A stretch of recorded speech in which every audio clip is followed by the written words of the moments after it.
TV, Merci, monsieur le modérateur, donc, de nous avoir donné la parole.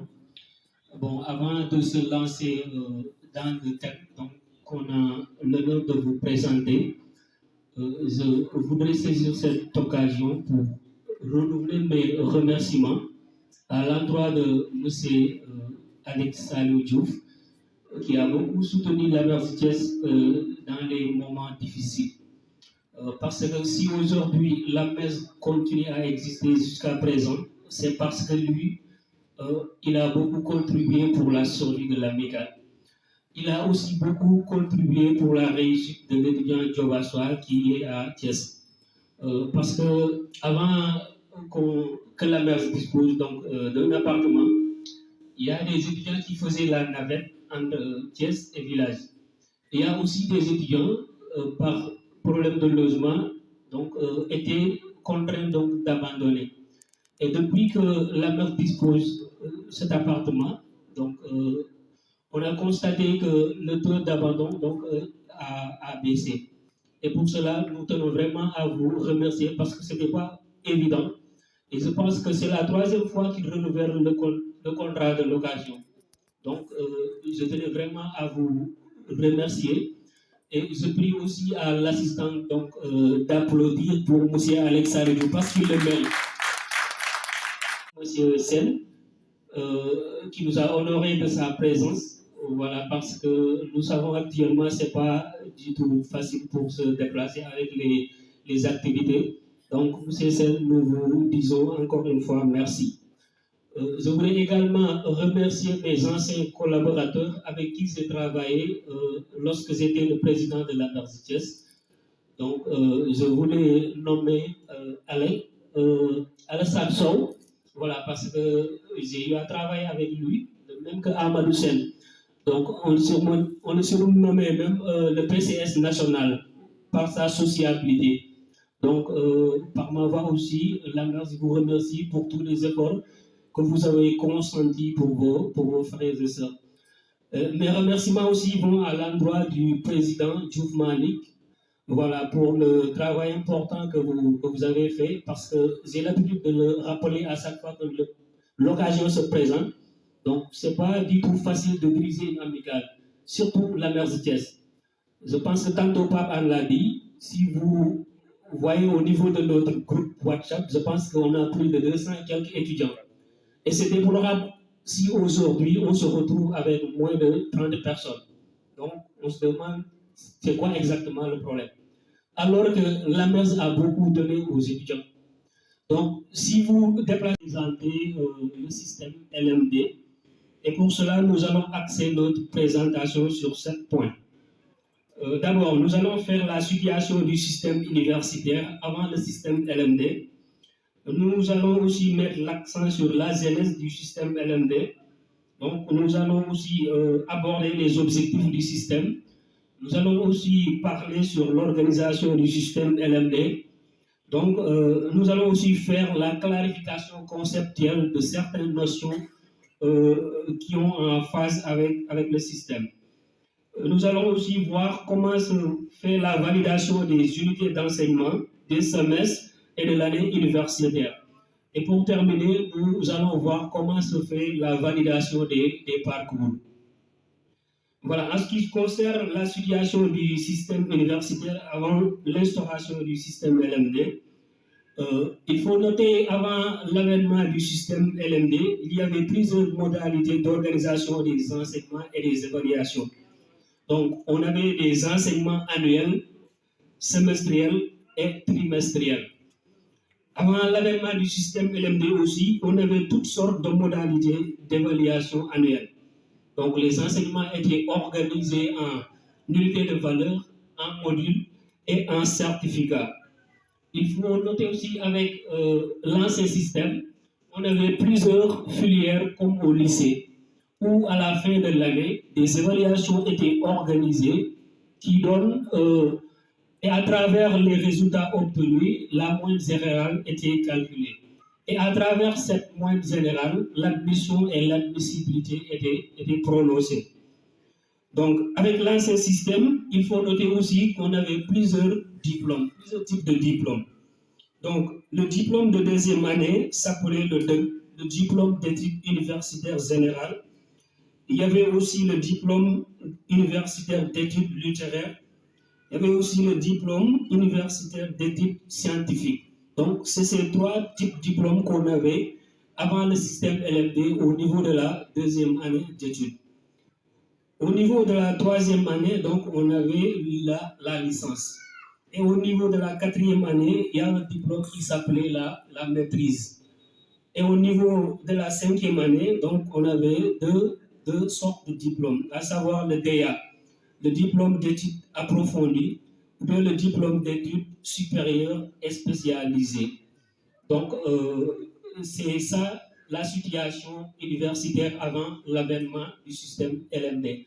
Donc, une situation marquée par une pluralité de diplômes. Voilà. Maintenant, c'est cette pluralité de diplômes-là qui exige à nos autorités de penser sur l'organisation des enseignements. Donc, d'où l'avènement du système LMD. Donc, c'est ce qui nous oblige à réfléchir sur la genèse du système LMD. Le système licence master doctorat dit réforme LMD a été instauré dans notre pays en 2011 à travers la loi numéro 2011-05 du 30 mars 2011 relative à l'organisation des enseignements du système universitaire.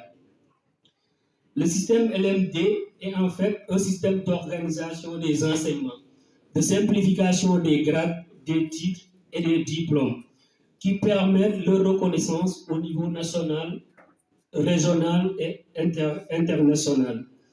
Il faut noter aussi que le système LMD, c'est un système connu depuis longtemps dans les pays anglo-saxons, qui s'est étendu dans les universités asiatiques et d'Amérique.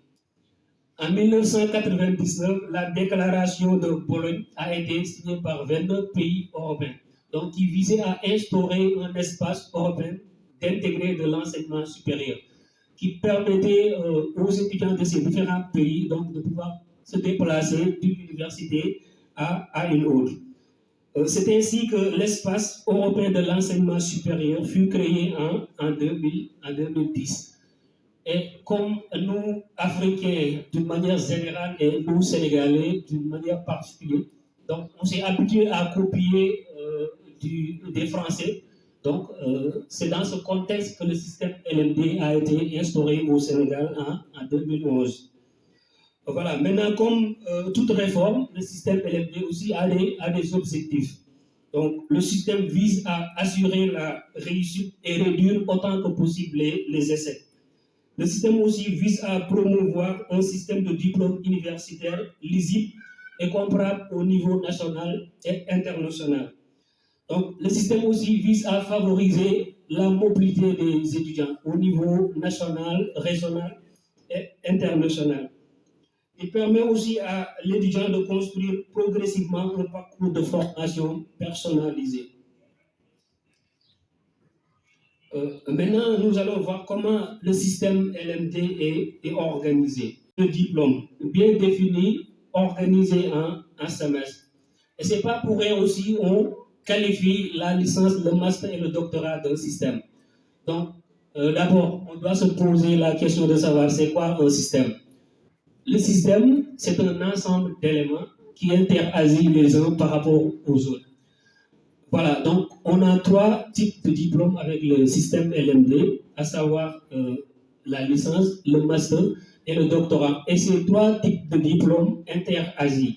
Parce qu'on ne peut pas avoir le master sans pour autant obtenir la licence. Donc, pour aussi faire le doctorat, forcément, on doit obtenir le master. Donc, le système est organisé en trois niveaux. On a un premier niveau de 6 semestres sanctionné par la licence, un deuxième niveau de 4 semestres sanctionné par le master, un troisième niveau de 6 semestres sanctionné par le doctorat. Le système de formation est réparti en unités d'enseignement. Chaque unité d'enseignement, suivant son volume horaire de charge de travail, a un certain nombre de crédits qui lui sont affectés. Une unité d'enseignement est composée d'une plusieurs matières appelées éléments constitutifs.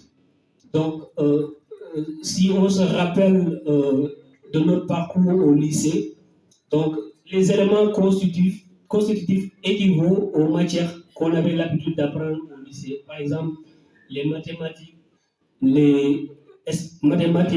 l'histoire et la géographie. Donc, on peut les qualifier comme étant des éléments constitutifs. Maintenant, l'unité d'enseignement est composée de plusieurs éléments constitutifs. Voilà. Si par exemple, on prend le cadre juridique et institutionnel des collectivités territoriales, parce que c'est mon domaine, on peut avoir comme élément constitutif de cette unité d'enseignement le droit des collectivités territoriales, ou bien la décentralisation au Sénégal, ou bien la fiscalité locale. Ces trois éléments constitutifs donc, composent ce qu'on appelle une unité d'enseignement. Il faut souligner aussi que la charge de travail personnel de l'étudiant est évaluée et prise en compte, ce qui n'était pas le cas avec l'ancien système. Maintenant, on va faire la clarification de quelques concepts qui vont nous permettre de mieux comprendre exactement comment fonctionne le système LMD. D'abord, nous allons définir qu'est-ce qu'on entend par unité d'enseignement. Je l'ai dit tantôt, l'unité d'enseignement est la base du dispositif LMD. Elle peut associer plusieurs matières. Il existe trois types d'unités d'enseignement. On a les unités majeures, les unités mineures et les unités libres. Une unité majeure vaut 3 à 6 crédits. Une unité mineure vaut 2 à 3 crédits. Et une unité libre vaut 1 crédit. Ces types d'unités aussi nous renvoient un peu sur ce qu'on avait l'habitude de voir au lycée. C'est-à-dire ce qu'on qualifiait comme matières dominantes, non dominantes et des matières facultatives. Voilà. Maintenant aussi, on a la notion de crédit. Un crédit est l'unité de compte qui permet d'évaluer le travail de l'étudiant pendant le semestre pour chaque unité d'enseignement de son parcours. Ce travail comprend les TD, les TP, les recherches, etc. Leur licence avec la mention très bien. Les étudiants qui sont en Master 2 aussi parviennent à soutenir leur mémoire avec la mention très bien. Donc voilà, mesdames et messieurs, le contenu de l'exposé qu'on avait l'honneur de vous présenter sous l'autorisation de Monsieur le Président. Donc pour ne pas monopoliser la parole, donc je vais donner la parole à l'assistant. S'il y a des interventions ou bien s'il y a des questions, surtout venant des nouveaux, donc on va essayer d'y répondre. Merci de votre aimable attention. Tout à fait. Ils sont capitalisables et transférables d'une offre de formation à une autre ou bien d'une université à une autre université. Au Sénégal, un crédit vaut 20 heures d'activité pédagogique. Maintenant, il faut aussi faire la distinction entre crédit et note. Donc, les crédits et les notes ne doivent pas être confondus. Les crédits expriment le volume de travail qui incombe à l'étudiant, tandis que les notes traduisent la qualité des résultats obtenus par l'étudiant. Voilà, maintenant, on a défini ce que c'est une unité d'enseignement. On va voir comment valider une unité d'enseignement. Une unité d'enseignement est validée selon deux modalités. Le premier cas, quand pour tous les éléments constitutifs qui composent le système, l'unité d'enseignement, autant pour moi, les notes obtenues par l'étudiant sont supérieures ou égales à 10. Donc, dans ce cas, on parle de validation d'office. Donc, si par exemple, l'unité d'enseignement est composée de 3 matières et que l'étudiant obtient pour chaque matière une note de 10 égale à 10 ou bien supérieure à 10, donc, dans ce cas, l'étudiant a validé cette unité d'enseignement. Donc, c'est le premier cas de validation pour l'unité d'enseignement. Il y a aussi un second cas qu'on appelle le cas de la compensation. Donc, les éléments qui composent l'unité d'enseignement peuvent se compenser et permettre à l'étudiant donc de valider l'unité d'enseignement. Si par exemple, au niveau de l'unité d'enseignement, on a 3 matières et que l'étudiant obtient pour la première matière une note de 10, pour la deuxième matière une note de 11 et pour la troisième matière une note de 9, donc forcément cet étudiant va valider cette unité d'enseignement. Parce que la matière où l'étudiant a obtenu une note de 11 va compenser avec la matière où l'étudiant a obtenu une note de 9. Donc, ce qui va lui permettre de valider cette unité d'enseignement par la méthode de la compensation.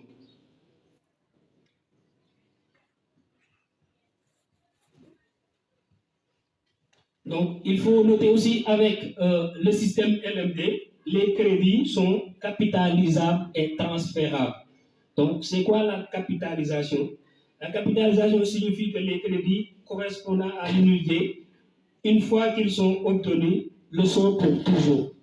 Donc, si vous avez validé une unité d'enseignement, les crédits qui équivalent à cette unité donc, sont acquis et d'une manière définitive.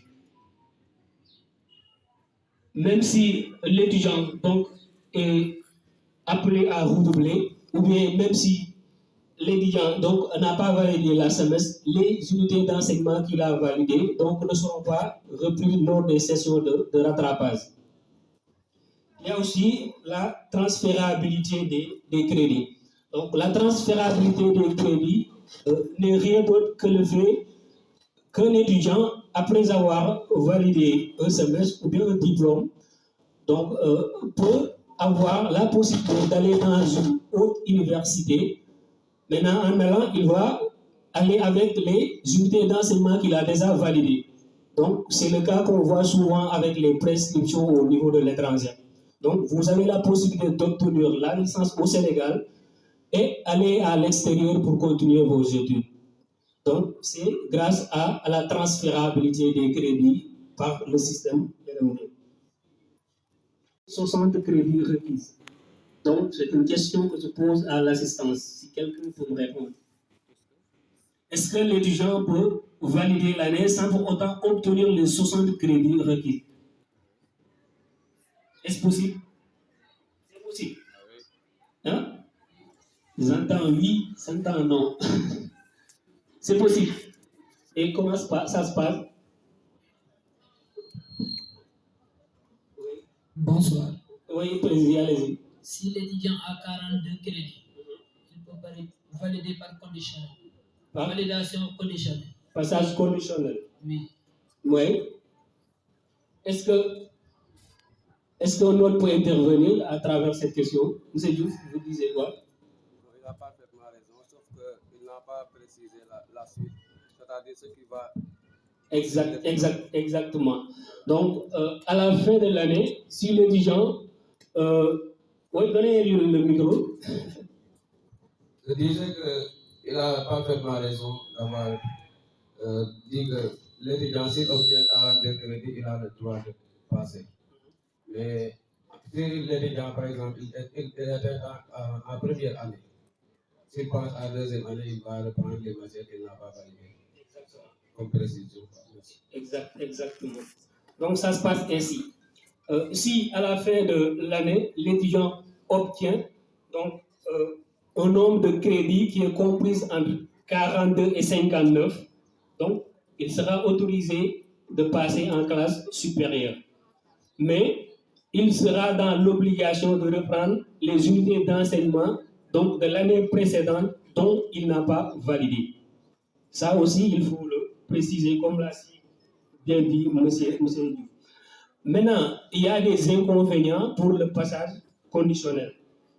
Donc, parce que pour le passage conditionnel, si par exemple, l'étudiant qui était en licence 1, donc, a passé en licence 2 par conditionnel, maintenant, s'il valide la licence 2, pour qu'il puisse inscrire en licence 3, il sera obligatoirement pour lui de valider les unités d'enseignement de la licence 1 qu'il avait emporté en licence 2. Ça aussi, il faut le préciser. Donc, il y a aussi l'autorisation à redoubler. À l'issue des 2 sessions, c'est-à-dire la première session et la session de rattrapage, l'étudiant ayant obtenu moins de 42 crédits, donc cet étudiant sera déclaré redoublant. Si après la fin de l'année, donc vous avez fait la première session, vous n'avez pas validé la première session, vous allez aller en rattrapage et à travers les rattrapages aussi, vous ne parvenez pas à valider l'année. Donc vous avez obtenu moins de 42 crédits, donc vous serez déclaré comme redoublant. Maintenant, lorsque vous êtes déclaré comme redoublant, vous allez reprendre seulement les unités d'enseignement que vous n'avez pas validées. Parce qu'on a dit que les unités d'enseignement, une fois validées, sont capitalisables. Donc, si vous redoublez, vous ne serez pas dans l'obligation donc, de reprendre les unités d'enseignement que vous avez déjà validées. Donc, la validation des parcours. Donc, je l'ai dit en début de mes propos, le système LMD est composé de 3 parcours. Et chaque parcours correspond à un diplôme ou bien une grade. Donc, nous avons la licence, le master et le doctorat. Je me rappelle, lors de notre première année universitaire, on nous définissait le système LMD en Wolof comme étant Légui ma dakala. Le L signifie, on nous le définissait comme Légui, le M ma dakala, Légui ma dakala, parce que le système est très exigeant. Voilà. Maintenant, avec le système, nous avons 3 types de diplômes et nous allons voir comment doit faire l'étudiant pour valider chaque diplôme. La licence est obtenue après 3 années d'études validées, soit 6 semestres, après le baccalauréat ou un diplôme équivalent. La licence donne lieu à 180 crédits, soit 60 fois 3, parce qu'on a 6 semestres et chaque semestre est attribué 30 crédits par semestre. Donc, pour que l'étudiant puisse valider la licence, obligatoirement, il doit disposer 180 crédits durant ces 3 années d'études. Donc, le master est obtenu après 2 années d'études, soit 4 semestres après la licence, ou un diplôme admis en équivalent. Donc, je l'ai dit tantôt, le système LMD, c'est des éléments qui interagissent. On ne peut pas avoir le master sans pour autant disposer d'une licence. C'est impossible, à ce que je sache. Donc, le master donne lieu à 120 crédits, soit 4 fois.